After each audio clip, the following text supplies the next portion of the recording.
Welcome in, everybody, to another episode of Till Mets Do Us Part here, courtesy of the Chop Sports Network. You can get this podcast wherever it is you get your podcast. Doesn't matter to us whether it's Spotify, Apple, Google, Amazon, or some other place. But wherever you listen, remember to subscribe so that you never, ever, ever miss an episode. We are back to our regular setup, and that means John Sapanaro coming to you guys from Los Angeles, California, and Matt Ibby Ibanez back in New Jersey. Ibby, it was great being alongside of you in the Flippin' Made Easy Studios last week, but now we are split up again, and we will be for the foreseeable future. How are you feeling? Are you taking it okay? I'm hurting, John.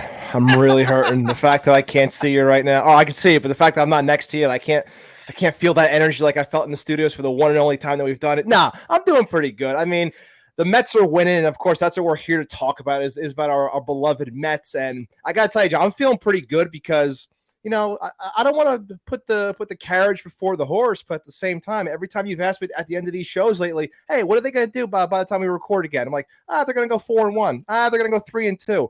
Well, they're doing what I've been saying, so hopefully I can keep that magic going by the end of this episode. But I'm feeling good, and I'm feeling good because when it comes to the guests that we bring on this show, I feel like there's always a common theme with our guests, and that is people that are level-headed. Because, like I said in my tweet this afternoon when we put it out, Twitter can be a minefield. It really can be, and the fact that we have people that come on this show that talk Mets with us, and it's a good conversation. It's based in fact, and it's strong opinion. Like, I'm happy that we get to have these guests on, and I'm very excited to talk to our guest today. So I'm going to throw it back to you so you can intro her. Perfect. Yeah. And listen, it's funny that you mentioned it because you have been very prophetic in everything that you've said about the Mets. Hey, 4-1, 3-2. So it's a little bit of Matt Stradamus right now. That's what you got going on. And I love to see it, you know, and especially when you have positive outlooks and the positive outlooks come true, because we do try to be level-headed. We do try to be rational, but we are fans. And so when the Mets are going good, we are feeling good, and the podcast is that much better. But yes, let's bring in our guest. We've been talking about it for a couple weeks. We teased it. We finally announced it today. So when everybody listens to this podcast tomorrow, and you're like, what's going on? It's a few days early. It's because we have a great guest, and we're dying to talk Mets with her. You know her from WFAN, the one and only Lori Rubinson. Lori, how are you? I'm doing well. Thanks for having me. It's absolute pleasure. You and I met very briefly at the Queens Baseball Convention last year in November, which is always a great event. And I know it's very far in the rearview mirror, but was that your first time at the QBC? It was actually my first time at the QBC, and they were, Mark, they were nice enough to ask me to participate in a panel there, and it was so much fun. And as you know, it was sort of, right, still in the middle of the pandemic, and one of the first events of, being with people face to face that I had attended. And it just was so nice to be there and to see Mets fans really, excited about the season ahead. And one of the things I remember from that panel, even in the question, was like, who would manage the Mets? And, the conversations. And one of them, I think a number of us wanting there to be a manager with experience. And I think we're seeing that the Mets made an excellent choice. They absolutely did. And so the panel that you were a part of at the QBC was called The State of the Mets. And so we'll just start right there. It's months later. We're into the season now. They're 12-5. They've got 5 series wins out of a possible 5 series wins. So life is good for the New York Mets. Where would you say your state of the Mets is right now as of April 25th? Well, I think that you started this by saying level-headed. If you're going to be level-headed about the whole thing, then I think you have to be very optimistic about the Mets and where they are right now. They seem to be a pretty consistent baseball team, operating with with a lot of positives on a lot of different fronts. So big picture, state of the Mets, I think, is optimism and positivity, and also a sense that where there will be deficits, there now is an owner in place that will have the financial might to say, as you approach a trade deadline, hey, if this team looks like they have an opportunity, you have an owner in Steve Cohen who's going to, and Steve and Alex Cohen, they're going to spend. And so a lot of optimism around this team. And the other aspect of it is state of the Mets. If there's one word to me that feels very different than seasons past. It's competence. There's a general manager. He might not have been everybody's first choice in Billy Epler, but he's someone with a lot of experience who understands how to do the job, not learning on the job. He's competent. And then there's a manager who's more than competent, is one of the most experienced in the game. And whether you agree or disagree with a bullpen choice or some of the lineups, what he might be doing to feel out this team, he knows what he's doing. The team is prepared. There's a level of competence around the team that feels very different than seasons past. Yeah, absolutely. That's one of the things that Ibby and I were talking about pretty much at length last week. And so he said that Twitter can be a kind of a minefield. And, on WFAN, a lot of those same voices will call in. And they have crazy things to say. Everybody wants to trade for Mike Trout every year. Everybody wants to, cut somebody off the team after 14 at bats, wild stuff like that. But one of the things I do want to ask you about, which is something that me and Ibby were trying to preach on this show last week, which was, people always want to temper Met fans. I don't understand why. They're like, oh, well, don't get excited. It's only 15 games. Don't get excited. It's only this. It's only April. And our point last week was, well, if you can't get excited when a baseball team is playing good, or any sports team, when your team is playing good, you should be excited. You should have joy, because sports are fickle. There's going to be ups, and there's sure as hell going to be downs on the flip side of it. So right now, the Met fans should be excited. But what's your take on the elation where it kind of bubbles over? Like, when does it become too much for you, where you're like, okay, you should be excited, you should be happy, but don't get cocky? Well, there's a difference between, to your point, arrogance and exuberance. And the exuberance part, the joy part, I look at it this way. I happen to agree with you on sports should be fun, right? And imagine, let's fast forward. We have no idea. Let's say that the Mets, or whoever, whatever baseball team it is, or sports team that is your favorite team, that this ended up being the season they win a championship. We don't know, but what if that were to be the case? Do you want to be the person who was so worried about being excited or too excited that you waited to get on board and experience the joy and the passion? And what happens at the end when they won the whole thing? Are you going to be excited then? Is that the only moment you're excited? And the joy. Don't miss the special season and the day-to-day, wonderment and joy of a special season, because you were so afraid that you've been burned in the past. And, I don't want to go there. Why not? Enjoy today. Enjoy a win today. Enjoy the moment today. Tomorrow they might lose. Sure. They might fall apart. We've seen seasons they've gotten off to great starts and fallen apart. That could happen. Absolutely. No guarantees. Yeah.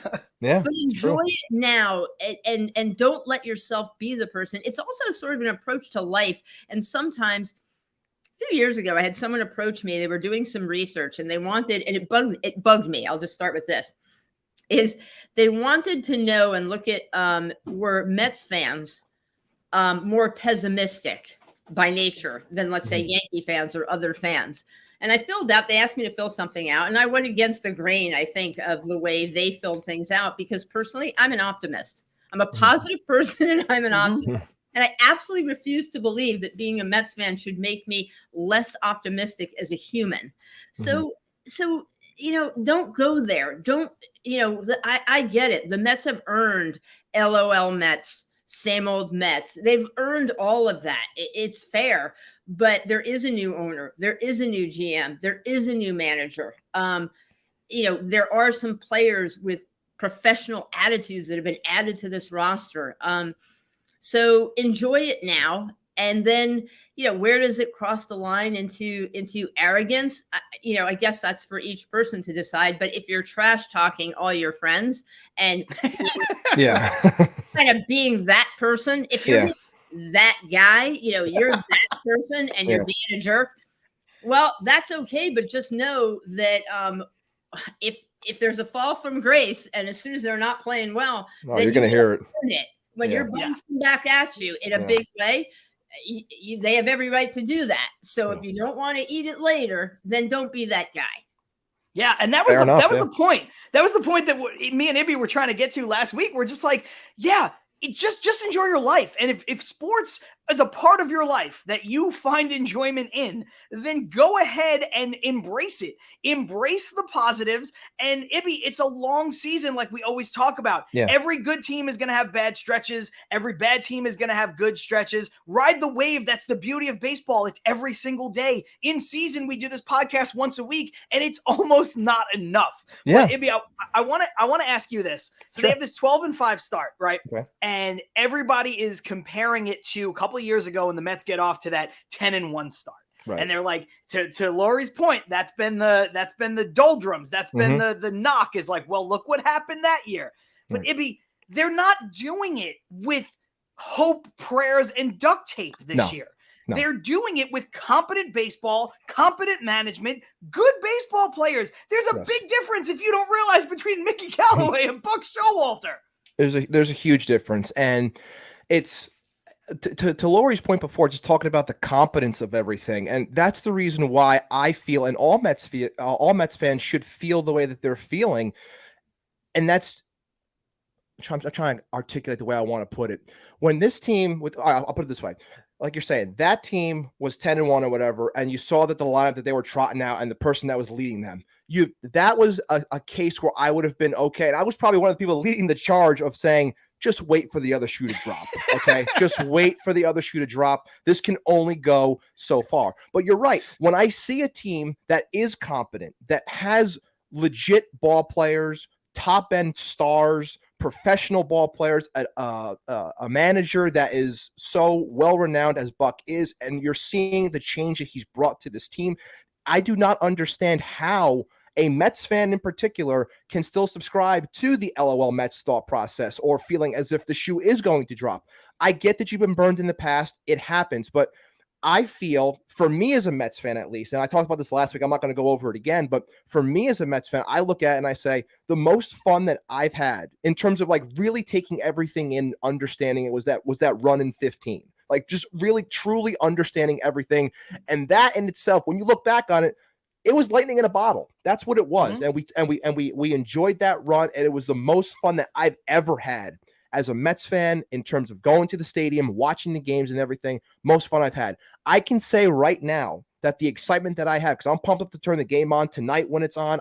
The game that we went to was so much fun, and seeing those 2 wins, the energy that this team is putting out, I don't understand how anybody could be on the opposite end. It doesn't make any sense to me. Embrace this moment, embrace this team, because like Lori said before, if this team does go far, you want to be a part of the entire ride. Ride this wave, trust this wave. I know it's hard for Mets fans to be, because we have trust issues. I get it, but this is different. Buck is different. Epler's different, but most of all, Steve Cohen is different. You know what else also is, even just the, recently when you think of, fun little runs for 5 minutes, no offense intended to him at all, but this is not watching, Janesui Fargus. That's not what this is. This is, this is watching a top to bottom team that is a well-rounded baseball team. And in particular, I think we all believe that the foundation of this team will continue to be a strong starting rotation. Yes. And in particular, I don't know how you guys feel, but I was talking to one of my producers last night, on air at WFAN, and on a break, Mike and I were talking about Tyler Mcgill, and how impressed we've been with him. I mean, talk about reasons for optimism, that it, at a certain point, there'll be innings limits. Things can always happen, all whatever. But you see the development, the maturity, the coming of age of this, exciting young pitcher who seems to be a guy who really can be long-term. Is this a guy who has number 2 starter ability, and we're watching him develop in front of our eyes? And so there's there are reasons to be excited that feel legitimate about this club. They're imperfect. They'll be losing streaks. They're not going to win every series all season long. But like you guys, am I excited to see what Max Scherzer does on the mound in St. Louis, against a really good baseball team like the Cardinals? And, I was nervous about the Mets and thinking about how they would do against the San Francisco Giants. That series made me a little bit nervous. Okay, this is up in class now. They took 3 out of 4. And, so now we'll see what happens on the road in St. Louis. Very good Cardinals team, terrific pitching there. What will happen? I don't know. But I have a feeling like it won't be fluky if the Mets take 2 out of 3. John, just to hop in real quick, I just want to throw this in because I love the setup that Lori gave me. I know she probably doesn't know this, but I always have to bring the stats to the show. So the fact that you brought up Tyler McGill, I got to throw this one out there. His last 5 starts dating back to October 1st of 2021. He's got 28 innings pitched. He's given up 19 hits, only 6 earned runs to 4 walks with 28 strikeouts and a 1.93 ERA. He is developing in front of our eyes, and it's time for Mets fans to really trust this guy. Listen, I've been saying going back to last season, Ibby, you and I have talked about it a lot since Tyler was given the opening day nod. Last year, after a few starts, Lori, I started saying that Tyler McGill reminded me of Jacob Degrom. And I know that sounds like blasphemy, and I don't mean that he will ever be Degrom good, but there were so many parallels to him coming up as a fairly unheralded prospect. Degrom was not the hotshot. It was Rafael Montero. Then everybody else passed him by. Harvey, Matz, Wheeler. Well, you know what? The only one who's still standing for the Mets is Jacob Degrom. He's arguably the best pitcher on the planet if he's healthy. And I don't know if Tyler will ever be that, but he's risen through the ranks in a similar way. And he has a similar mindset. And I think we've seen this year, he's got a little bit of similar stuff in that as he's gotten more control of his body, as he's gotten more comfortable, as he's gotten more experience at the big league level, and to your point, as he's grown before our eyes, we've seen his stuff get better. And now we get to watch him during his starts. Max Scherzer and Chris Bassett go over there and they talk to him and they break it down. And some of the stuff that Bassett was saying to him, I think it was in the first start, was like, hey, that high fastball you're throwing is great, but second time through, guys are going to start to look for it. That's when you can mix in your curveball. And to watch camaraderie like that and to watch competency, again, to go back to your buzzword, like that is something that we have not seen from these Mets teams before, not in recent memory, because they've always seemed like sort of a rudderless ship. And I think, Luis Rojas is a good man. I think he's a good baseball guy, but I think the moment was too big for him. Obviously, Mickey Callaway had other problems apart from running a baseball team, and that's a different issue. But the moment was certainly too big for him. Now we have a collection of people with one goal, and you know that they're all on the same page. And I think all of that, Lori, is invaluable. Absolutely. I think, there's the Twitter, there's the social media sports talk radio, part of me that prefaces things with as you did with let's be clear, we're not saying Tyler McGill will be Jacob Degrom. So I just put it out there. Yeah. We're not saying that because people will not hear it right, and they'll come back and the tape world will be, oh, did you hear the Till Mets Do a Sport podcast? They're saying, okay, how many times do I have to say it? He won't be. I'm not saying that. Jacob Degrom, if healthy, can go down in history as one of the best pitchers who ever lived. It's a different class. Okay. But I do think that what's fun to watch with McGill is, number one, none of us saw this coming. You're nuts if you saw this. You didn't see this coming. He came out of the minor leagues. You thought he was just like plugging a hole. And so overachieving expectations versus the minor leagues. That's number one. Number two, totally chill exterior vibe, demeanor. Very calm exterior, but underneath, and when you ask those questions and when he talks or you see him, it's the quiet intensity. A Jacob Degrom, it's not a Max Scherzer stomping around the mound. It's not that external, we've seen a lot of things. That's okay. That's a certain personality. But he's the chill guy, and there are benefits to that guy who you say on 24 hours notice. Oh, by the way, did we mention you're starting on opening day? Do we not tell you that? Oh, okay. Well, that chill dude is like, all right, not a problem. because this is how I operate, and I'm calm. I've got that inner quiet confidence. Third point that you're alluding to is fascinating, even just now, to watch. Guy works really hard, goes off in the off season, self scouts, thinks maybe he's tipping his pitches, simplifies his motion, and comes back. And suddenly, like Degrom, you see a guy who in the major leagues suddenly a year later finds 2 more miles an hour on his fastball.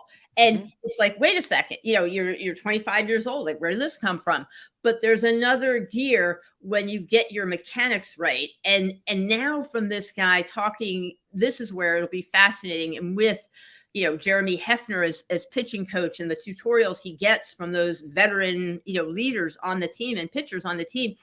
And now he'll start thinking about, tunneling and release points and deception and all these, and pitch mix and all these sort of things that you guys are talking about. And now, who knows, what's the next level for this guy? Not DeGrom, but is there a really exciting level? And that's part of what's fun with this team, is to have that blend of the veteran, that you see in a Scherzer, who's still so smart and good, and it doesn't matter how old he is, still has it, and a young guy kind of figuring it out. And I feel like this team has a really nice blend of that on this team. And then I'll toss out a couple other topics I'm sure at some point you probably have on your list, but one other one that fascinates me are the I don't know if you want to call them the Oakland Mets or the New York A's,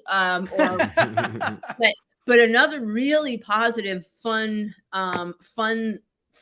factor to this team has been a level of competence, professionalism, talent of guys that they've imported from the A's that are really, really good baseball players. It's not a shock that the A's are good every year. They have these type of players who know how to play the game. Yeah, absolutely. 100%.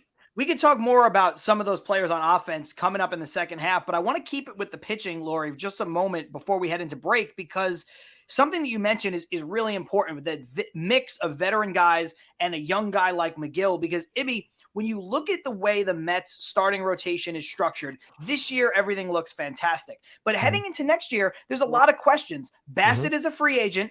Degrom is probably going to opt out regardless, unless he doesn't pitch all season, which then is a different conversation. But let's say he opts out, and I'm sure the Mets bring him back, but that's a decision that has to be made. Then you've got a player option, a team option on both Taijuan Walker and Carlos Carrasco. So those are 2 more players that could be off the rotation, out of the rotation next season. So the emergence of Mcgill is so much more important now, because it gives you some idea towards stability for next year and beyond if Tyler Mcgill is legit. Absolutely. And I think, like you said, I mean, I'm confident that a good portion of those players will be back. God forbid, God willing, nothing happens outside of, injuries or things like that. But I'm sure a good portion will be back. But yeah, it's extremely important to continue to show that you can develop pitching. And we know that the Mets in general have done very well when it comes to developing pitchers over the years. But the big problem with the system right now is the fact that there's not a lot down low, and there's not a lot down low that's close. So some guys that are down there are going to take some time. Like, we all love the idea of Matt Allen, but we have no idea when he's going to be healthy and he's going to be up. So, and the fact that you just traded away a JT Ginn, so you're looking at a draft class that's coming up where you think that they're going to utilize those picks, some of those early picks on some arms. But again, you're looking at maybe 2-3 years down the road from now. So the emergence of Mcgill is extremely important, and having something like that as a key cog of your rotation is extremely important. I agree. The other guy, of course, if we're talking pitching and young pitching, is David Peterson, who looks very good, is a lefty, which is great. Got sent down, obviously, to make some room on the roster in the short term. But, he looked awfully good. And I'm certainly not, he not prepared. A few bad starts last year to say, and some, injuries and whatever to say, what do they have with this guy? He looked awfully good so far this year. So I think he's another one who can benefit from learning from those veterans around the Mets. If I said to you, David Peterson future, for all the reasons you talked about, where there may be openings in the future in the Mets rotation. If I say David Peterson, solid number 4 starter in a future Mets rotation for a number of years to come, is, that feels okay to me. And I don't think that that's being overly optimistic. I don't think so either. And I think it's important to note, like, when it comes to, like you were talking about before, the demeanor of players and just looking at body language. And when I saw David Peterson on the mound last year, I saw a guy that looked a little bit more timid, a little bit more scared, a little bit more, for lack of a better term, like not confident. And then I see a guy who goes out there now and it's more stoic. It's a guy who's out there who knows he's got a job to do, and the results have been there. Sure, he's not striking a lot of people out, but I don't care. It's the fact that he's handling lineups. He's working his way, sometimes twice, maybe even 3 times through a lineup, and he's doing well. So that body language that he's been showing to this point, is the thing that sticks out the most to me, because I see someone that is out there and who's ready to, to put it in terms of Bassett. He doesn't really care what the name on the back of the jersey is. He's going to go out there. He's going to pitch, and I love to see it. Let me throw a random name out at you, because you mentioned this before. They're going to have to make some decisions and cut to obviously 13 pitchers by May 2nd. Come May 1st, those decisions have to be made. I'm not saying, you want to talk the smallest of small sample sizes, but for some point down the road this season, I was intrigued by what we saw out of Adonis Medina the other day. I thought that was really interesting. It was. I loved it. I know, like you said, the smallest of small sample sizes, but sometimes somebody comes up, especially in a bullpen role, and in a bullpen role where they're not going to be expected to be the guy. It's not an 8th inning guy right away, not even a 7th inning guy right away. And they come out and they carry themselves in such a way like Adonis did. And you look at it and you go, that guy might have something. So I completely agree with you. I'm very intrigued by him. And to your point earlier about Peterson being a potential 4th starter, I'll preface it by saying I never really liked Steven Matz. I thought a lot of other people were higher on Matz's potential than I ever was. But I will say that I think Peterson can be everything that a lot of Met fans thought Steven Matz would be. And I know he got the big deal, and I know that there was potential of the reunion. I was not looking forward to that. I know, Steve Cohen then went full nuclear and signed the world after getting spurned by Steven Matz, but I never wanted Matz back. I did not think Matz was built to be here and to win here despite being from Long Island. But I do think, because of the adversity that we saw, David Peterson was really good when he came up. Then he went in the tank and he got hurt and all that stuff. But now he's back and he looks confident. I think that, Lori, is more from Peterson than Matz ever showed us in terms of being able to handle himself. We'll see. And especially now that there's a DH, so pitchers don't hit. Steven Matz was a very good hitting pitcher. But since we're not paying pitchers to do that anymore, it's probably not relevant. But we'll see. But yeah, no, the point you made about a guy like an Adonis, Medina is at some point, does somebody else emerge in almost call it the Drew Smith type of place where we're seeing Drew Smith in the bullpen, if he can stay healthy, evolve into a much more important role in that bullpen. So who are the guys that are going to emerge into some of those, lesser roles where we see flashes from them this year, and it bodes that for next year or in the future, it's something, there's some talent to unlock there. I think there is, for sure. And I think that's a perfect place to leave it for now and head into the break, because I want to talk about not the negative side, but I want to talk about some of the things that are not going right or haven't gone right so far for the Mets. So let's head into the break. We'll come back out. We'll talk about that. This is Till Mets Do Us Part on the Chop Sports Network. John Sapanaro, Matt Ibanez, and our guest this week, Lori Rubinson from WFAN. We'll be right back. Yo, welcome back to Till Mets Do Us Part here on the Chop Sports Network. John Sapanaro, Matt Ibanez, and our guest this week from WFAN, Lori Rubinson. Lori, thank you so much again for doing the show. And where can people find you? Obviously, New Yorkers know where to find you on the radio, but people out here in LA that might be listening, I know there's the Odyssey app, all that great stuff. So what else do you have going on? Well, yeah, that's the first thing is tune in. WFAN hosting my show there Sunday nights, and generally it's 10 p.m. to 2 a.m. So 4 hours. And yeah, if you miss it for some reason, you can always, there's the Odyssey app and the rewind feature. And so that's awesome. And so whether it's radio or through the app or online, listen live, however you want to do it, love that. Please tune in.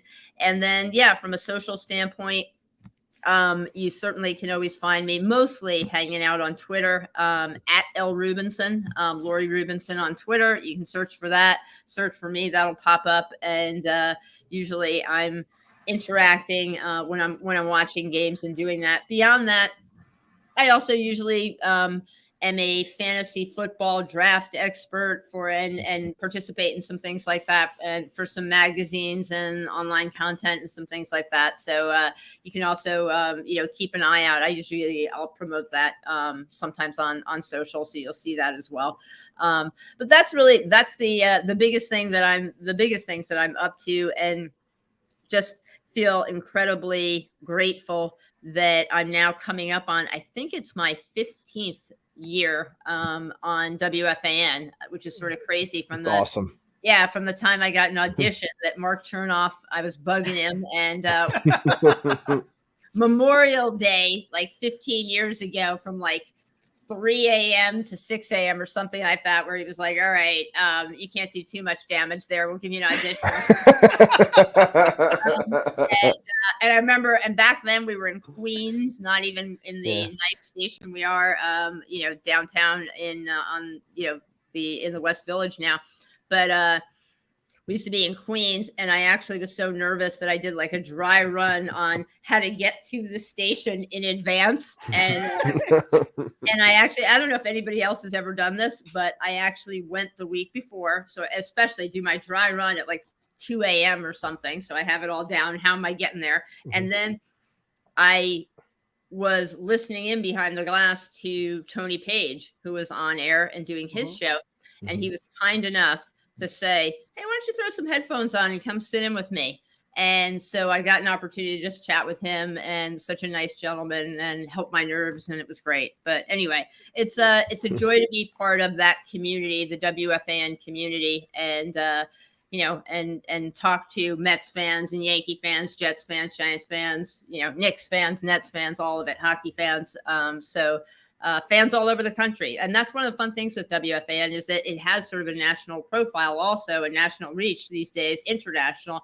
So you get calls from people all over the world, and that's fun too. Yeah, it's so cool. It's funny. It's funny to hear you talk. Here you are 15 years later talking about your first day of school jitters going into WFAN. I guarantee you're not the only person that has ever done a dry run to work for the first day, especially when you also have the added pressure of like, oh yeah, I'm going to talk to, whatever I don't know what the viewer or the listenership number is for that time slot on Memorial Day, but let's just say it's thousands of people, right? You're going to be out there talking to that many people. And I can say, as somebody who now lives in LA, I listen to you a lot because obviously I'm 3 hours behind. So I'm always catching the later shows, earlier for me. And listen, guys, if you don't listen to Lori, she's a great listen, and she's a great follow on Twitter. And like she said, she's engaging. She's somebody that will answer back, and she's in the mix, and she's so knowledgeable. So you're doing yourself a disservice if you're not following and listening to Lori. That said, let's because it's been a lot of positivity, not just about you, which is well deserved, and about the Mets, which is well deserved. We have to talk about some of the sort of the warts on this Mets team, and I want to start with one, Robinson Cano. Because Robinson Cano makes a lot of money, and he might be washed, to use a term that a lot of people say. But just a few short weeks ago, right before the season, Ibby and I had Anthony Recker on this show, and Anthony and Ibby and I all agreed, Lori, that you got to run Robinson Cano out there because he's getting paid no matter what. You got to at least see what he's got. And we all agreed that for this year, who knows about next year, but for this year, we thought he would be serviceable as a part-time DH bench off the bat. It does not look like he has been that, and it does not look like he will be that. What are your thoughts on how to handle Robinson Cano?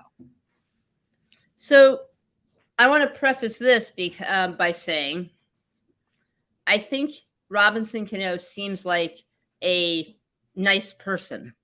So before I say this, because then people will jump on and say, I hate him, and all this other stuff.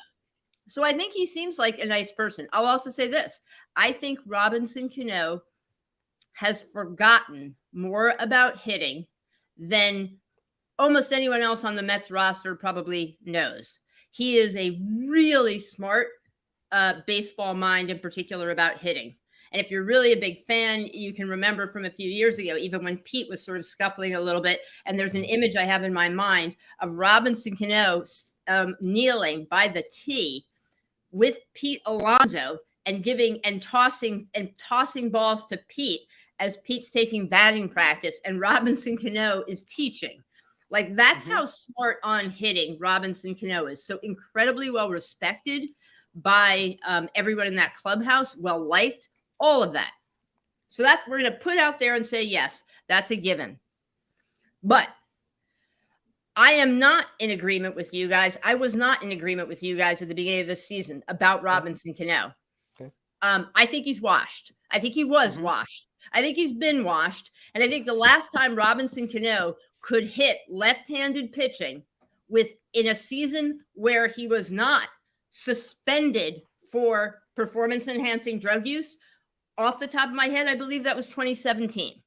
So don't, Mets fans, everybody wants to at me. Oh, but look at these numbers. Every number you're going to give me on Robinson Cano, especially about left-handed pitching, comes from a season he was suspended. So he can't hit a lefty anymore. That's a given. You cannot convince me. It's just that, Father Time is undefeated. Yes. Undefeated. Robinson Cano can't hit lefties. So that's number one.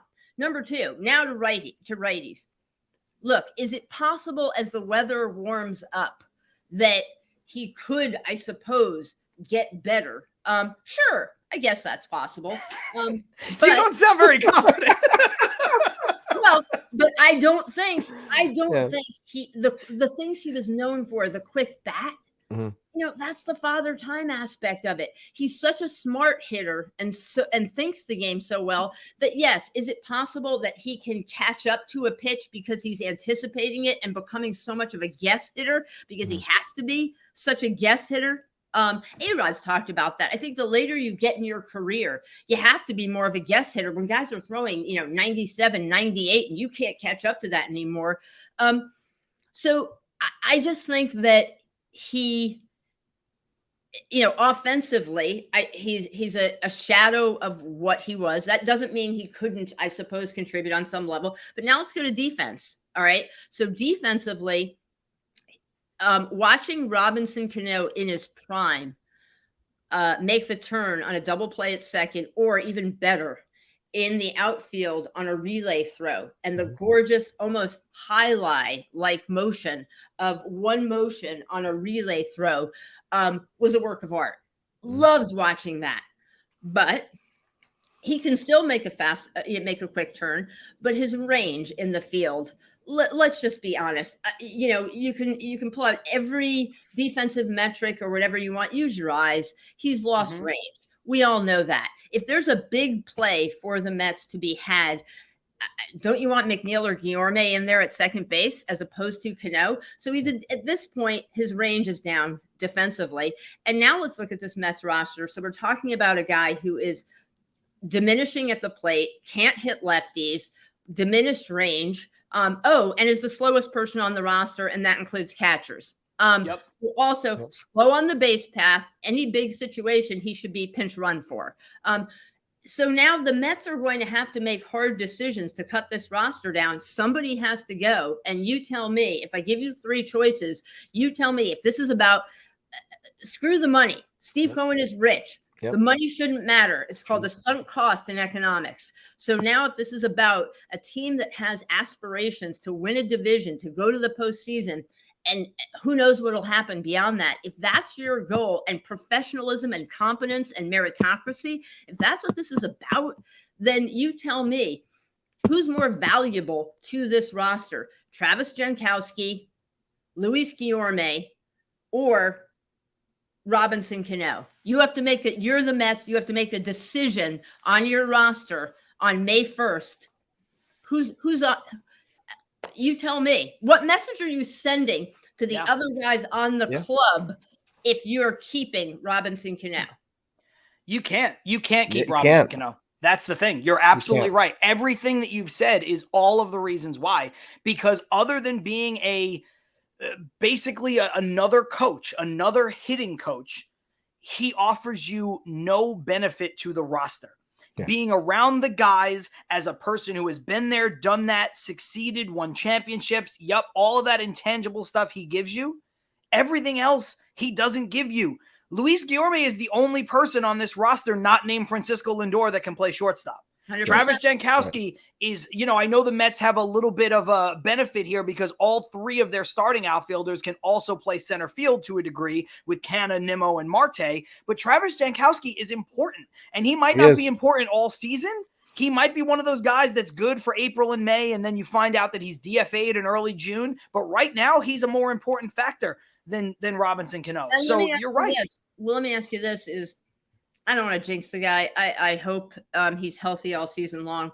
But based on history, are you certain that Brandon Nimmo is not going to be on the injured list at some point over the season? Or Starling Marte? Mm-hmm. I hope they'll be healthy all year. I really do. But take one of those guys out of this lineup, and don't you want, especially because there isn't, great necessarily depth at the outfield position sitting there in the minor leagues, maybe Khalil Lee or whatever you want. But Jankowski is has proven, and from a versatility standpoint, so he's a pinch runner. He's a defensive replacement, and he is, forcing the Mets' hand, and that he's actually hitting so far this season as well. I feel that, I feel like Jankowski is the guy that is on a lot of more well-rounded teams of years past. There's always those certain types of guys that are like those glue guys that are on the bench that always play an important role and an important part. And I think he kind of fits that role, especially to the point of the potential of injuries, because Marte's a little bit older. He gets banged up. We know Brandon Nimmo's history in terms of injury. And before I say this, I just want to say I absolutely love the fire that you gave out on Robinson Cano. I thought that was fantastic. I thought it was great. So I just want to throw in there the Robinson Cano stat that I did bring to the table for today. After Robinson Cano's 2 hits that he had on opening day, his numbers since that day, since then, he's 5 for 31. He's batting 161. He has 1 extra base hit. He has 1 walk, and he struck out 9 times. When you look at his percentiles, I know a lot of times when you look on Twitter, you see everyone is always posting percentiles. And usually when you see some red in there, that means a player's doing pretty well in that given spot. Well, I hate to break it to you, Cano fans. His entire percentile chart is all blue. 0 red. It's not there. He doesn't have it. So I'm with Lori when it comes to using that term. I think the guy's washed.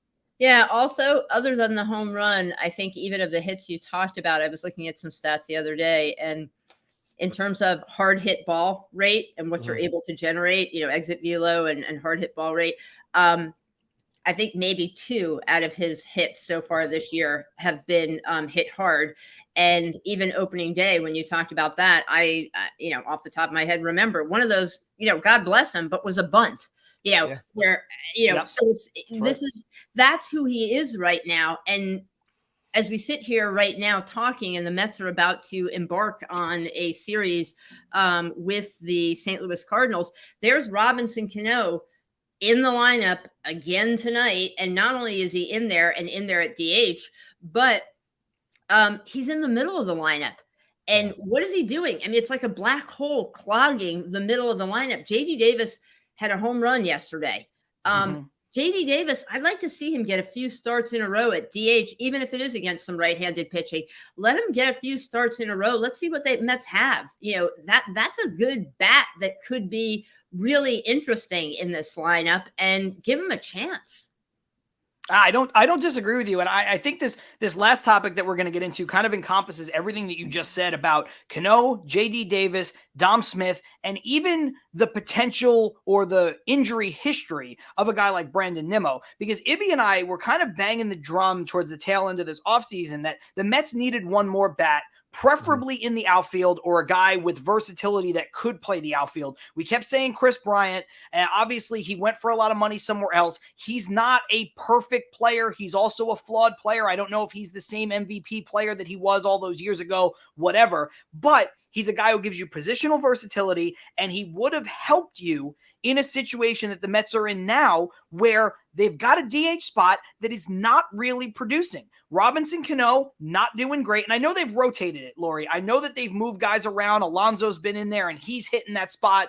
Lindor had a home run as a DH, but the guy who expect to DH most days are not doing it. So what would you do with the likes of Dom Smith and JD Davis? Obviously, you just said, let's give JD some at-bats in a row, which I don't disagree with, because I think he's been kind of the forgotten man on this team a little bit because he doesn't have a position.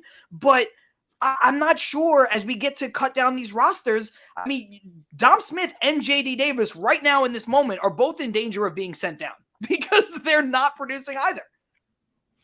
Yeah, I think that neither one of them has been playing particularly regularly. And I've seen enough from both, and it's not like we're talking about two guys who are past their prime. They should be in their prime. So I actually would like to see some more consistent at bats. I'd love to see those two guys sharing the DH spot, pretty regularly, with Dom actually getting some starts at first base to also use the glove. And then you play Pete at DH, where Pete, whether he likes it or not, seems to be a home run RBI machine when you put him into the DH spot. So, I would use it to get some guys off their feet, rotate some guys. But I do think that DH spot, I think if you took Robinson Cano out of the lineup, now you have that lineup spot to use. I think that you could get the combination of Dom Smith and JD Davis into the lineup more regularly. And that's where I think it's, it may seem like a double standard or unfair that I'm not preaching patience to Robinson Cano and I'm using data to go back in history on it. With JD Davis and Dom Smith, I think we're still too early in the season, and you can always go out if you want to go out and buy a DH before the trade deadline.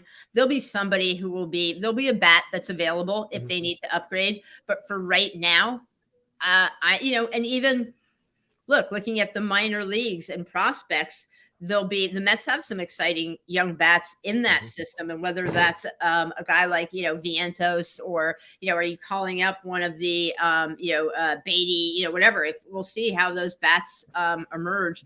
But I think that they can go out and buy a DH.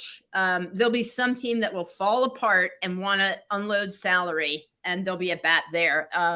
Along those lines, a player who would have been really fun, I think, I know the Mets are very left-handed, but I'm left-handed with that bench, but he lost his mind last night in a really fun way. But, I thought that Schwarber's a guy. Let's see what happens. Do the Phillies completely fall apart and need to, do they want to sell off? Because there's a guy, when he gets hot and is right, I mean, he can just, hit home runs for days. So that could be kind of fun at some point. Yeah, that's a good point, because you look at it on the surface, you go, there's no way that the Phillies would trade off Schwarber. They just signed him. But you know what? They brought in Castellanos too. They already have Bryce Harper. You got a lot of expensive guys and a lot of guys who profile as DHs. So that was a very strange roster construction that the Phillies went and did. So I could see that being a case of, going out and saying, all right, yeah, we don't really need Kyle Schwarber on this team. So Ibby, let me ask you before we get out of here, and then Lori, I'll bounce it to you for the final word. What would you do? Would you, in a couple days, just at this point, have you seen enough to release Robinson Cano and eat what will amount to be basically $48 million? Ibby, would you do it on May 1st? Yes. Wow. Simple. It's simple as that, because I talked about it a little bit when we had Wrecker on too. I was like, look, I understand wanting to give the guy an opportunity just to see. But at the same time, I was also banging that drum saying, look, I don't know what this guy has, and I don't care about the money because of what Lori alluded to earlier. I don't care about the money because this isn't the Wilpons anymore. You don't have to plug this guy into the 3-hole, into the 3 spot because he's making what he's making. And you're like, oh, we got to run him out there because we're paying him. It's like, no, things are different now. This is a sunk cost. If he's not going to perform, we want players that are going to perform because this is a new era. This is a new regime. This is a new time for the Mets. It's time to make the shrewd moves that you have to make. And if that means eating that type of money, then you eat that money and you put the player that's going to help you win the ball games in the end. That's my stance on it. So I'm done with them. So that's what I would. Yes, I would say adios. Lori, it seems like you're leaning that way from everything you said, but May 1st is soon. It's 6 days away, 5 days by the time people are listening to this tomorrow. So have you seen enough to cut with him completely, eat the money, move on entirely, separate entirely from Robinson Cano? With the money that that Seattle is offering, I think it's actually like $40 million, if that helps. Right. That's true. That's true. That's true. I wish I could get $40 million to not work. That'd be great. Yeah. What's $8 million difference amongst friends, rounding errors, Steve Cohen's billions? But I know that's a lot of money.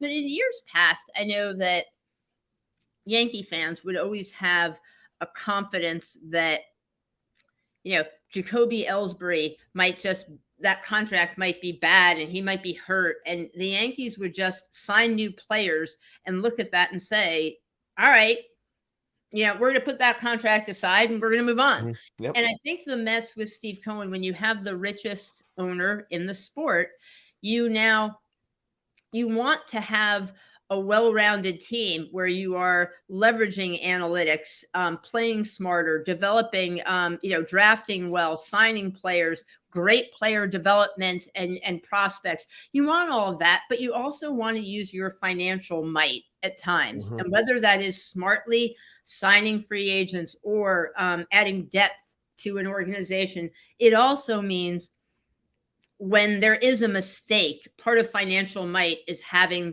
the financial, strength to be able to say, this is a mistake and we're going to move on. And that mistake, was made by the previous front office. So none of these guys have to wear that mistake. They have a lot of respect for him. You know what? Not that he'll want it, but he can go out and try and find a deal with some other team. Some team might let him DH. Maybe he'll, it'll work with someplace else. Great. And if it doesn't, they can also say to him, with respect, there's a place for you if you would like to be a roving hitting instructor, an assistant hitting coach, anything you want to do to come and impart wisdom to our players. We're happy to have that be the case. But right now, you are not one of the 13 best position players on our roster. You're no longer. And so with respect, yes, absolutely. To me, it's not even a really hard decision. He is not one of the 13 best players on the Mets, 13 best position players on the Mets roster right now. I agree completely with both of you. I think that it would be nice to see some kind of creative buyout where he then does step into a different role and he decides to hang up the cleats. That would be an ideal situation, but who knows if that'll happen. And I do agree with you, Lori, 100% on the regime change. And I think you can't, as an organization, make decisions based on what us fans would want or people in the media would want. But a lot of people were sour on that trade from the moment it happened. People have continued to be sour on it. And I think it reminds people of Brodie Van Wagenen. I think it reminds people of the Wilpons. And to take this conversation full circle, it reminds people of the incompetency that was wrapped around the Mets for decades. And I think it would go a long way to building some goodwill to get him out of here and to move on, finally, close the book on Brodie Van Wagenen, close the book on Fred and Jeff Wilpon. I think that would be the thing. So, look, this has been a great conversation. It's been a great episode, Lori. I know you've given us a couple more minutes than you expected to, so thank you so much for that. Do you have anything else to say before we let you go? Any final thought? Let's go Mets. LFMFF. GM. Like you guys, I'll be tuned in to see how Max Scherzer does against the Cardinals. And just, what I want to go back to as a final thought, what we talked about earlier, which is just a call out to Mets fans who are cautiously optimistic and worried about getting fully on board with your soul because you think you're going to have your heart broken by this team. And you might. You might. But don't miss the fun, the joy. This could be, even if this turns into, they make the postseason and then they lose, whatever kind of season it is. I think this season is going to be filled with a lot of fun moments for Mets fans. So I would encourage people to not be so worried about, LOL Mets. I think there's confidence here and, enjoy it. Get on board and enjoy it. Perfectly said. Ibby, you got anything else before we get out of here? This team has been building character on its fan base since 1962. Okay. So hop on board, take it in. You're going to be back regardless. Enjoy the run. Lori, thank you so much for coming on. It was a blast talking to you. Thank you. Thank you again. Really appreciate it. My pleasure. This has been an absolutely unbelievably fun episode, Lori. Thank you so much. Yes, on behalf of myself and Ibby. And listen, guys, you can get this podcast, like I say it all the time, wherever you get your podcast. We don't care where you listen, Spotify, Apple, Google, Amazon, those places, or some fly-by-night podcast place that you like. We are on all the platforms. Remember to click subscribe so that you never, ever, ever miss an episode. Our guest this week, Lori Rubinson from WFAN, John Sapanaro, Matt Ibby Ibanez, Till Mets Do Us Part, all courtesy of the Chop Sports Network. We will see you next week.